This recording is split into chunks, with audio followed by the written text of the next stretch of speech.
¿Estás dispuesto a morir por tu fe? ¿Qué estás dispuesto a hacer por tu Señor y Salvador, Cristo Jesús? Bienvenido a este capítulo de Locos por Jesús. Estamos contando historias de aquellos hermanos y hermanas en Cristo, de aquellas personas que estuvieron dispuestos a entregar todo por Jesús. ¿Tú qué harías?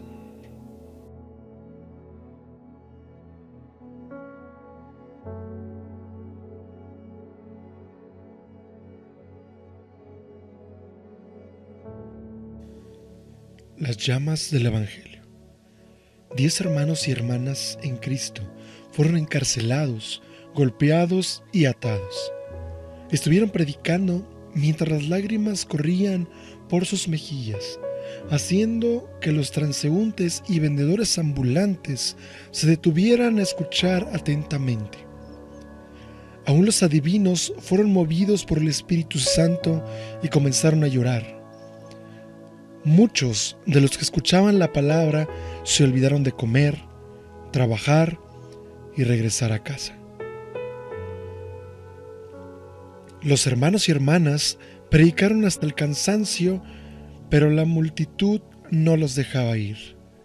Las autoridades, sin embargo, llegaron y se llevaron arrestados a los cristianos uno por uno, atándolos con cuerdas y golpeándolos con bastones eléctricos, dejándolos inconscientes. Al volver en sí, continuaron orando, cantando y predicándolas a los que estaban a su alrededor. Cuando estaban siendo amarrados y golpeados, muchos entre la multitud notaron una extraña expresión en sus rostros y todos vieron con asombro que sonreían. Su espíritu y apariencia era tan alegre y llena de gracia que muchos creyeron en Jesús solo por el ejemplo.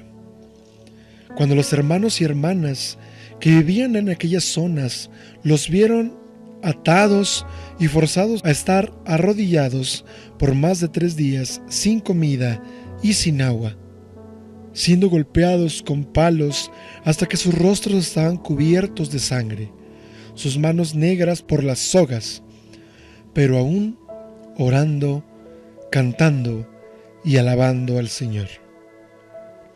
Ellos también desearon compartir la persecución. Recientemente en esta área, la llama del Evangelio se ha esparcido por todas partes.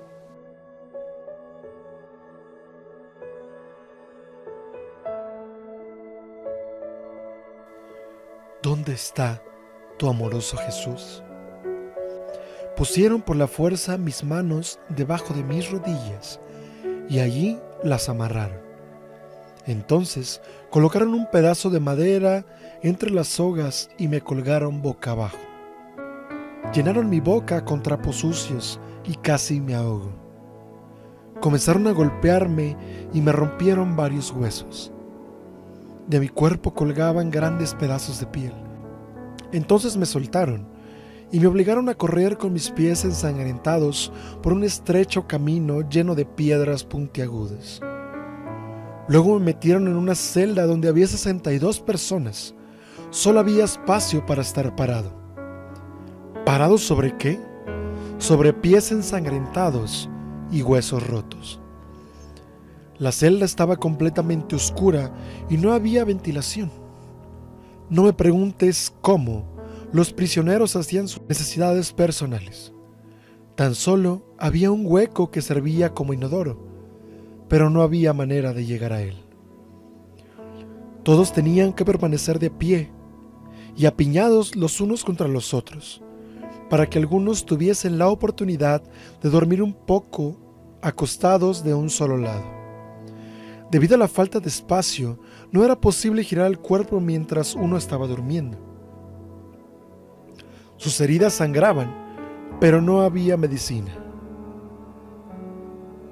Ni tan siquiera podía sostener una taza, así que otros debían ayudarte a beber. Tolesa fue torturada por los comunistas etíopes por su fe en Jesucristo.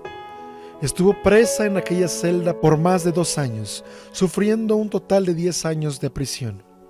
Como resultado de haber pasado tantos años en la oscuridad, aún no ha recobrado la visión por completo. Mientras los comunistas etíopes la torturaban, se mofaban de ella diciendo: ¿dónde está tu amoroso Jesús?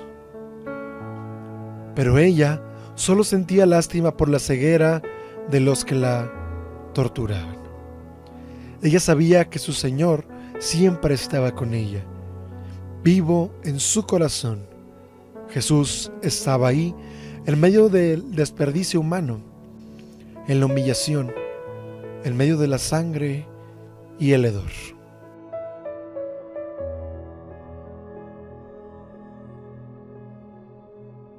Decido permanecer.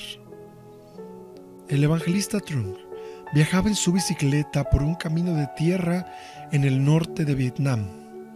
Los baches en la carretera demandaban su completa atención. De pronto, se vio rodeado por un escuadrón de oficiales de la policía comunista, quienes lo tiraron de la bicicleta y comenzaron a golpearlo. Se burlaron de él frente a los aldeanos, mientras grababan todo en video. Finalmente, fue llevado a la prisión y fue dejado allí sin que se celebrase juicio. Trung había viajado cientos de kilómetros en su bicicleta, ministrando a los miembros de la tribu Ho. Docenas de aldeanos de la tribu Ho se habían convertido a Cristo después que Trung los visitara en su casa. Pero resulta que los Ho son una de las 60 tribus de Vietnam, en la que los comunistas han prohibido estrictamente el evangelio.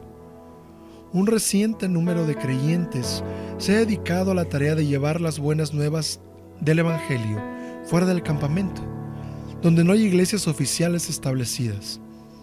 Algunos de estos son maestros, muchos otros son pescadores o agricultores de arroz.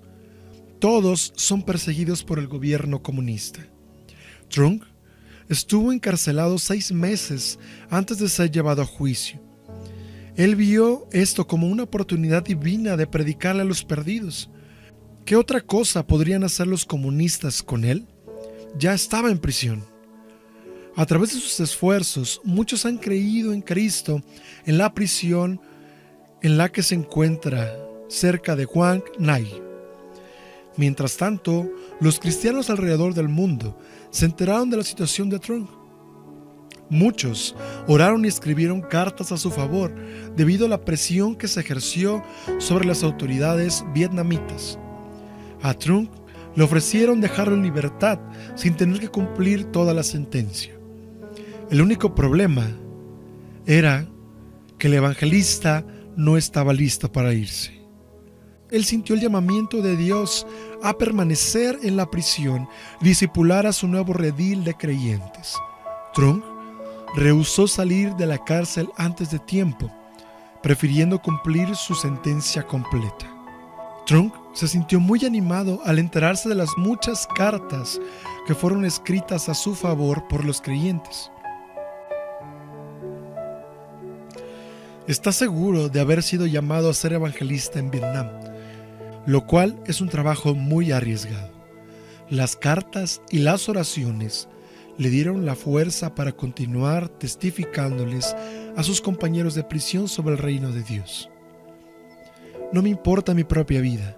Para mí, lo más importante es que complete mi misión, la obra del Señor Jesús que me ha mandado, hablarle a todos sobre las buenas nuevas de la gracia de Dios.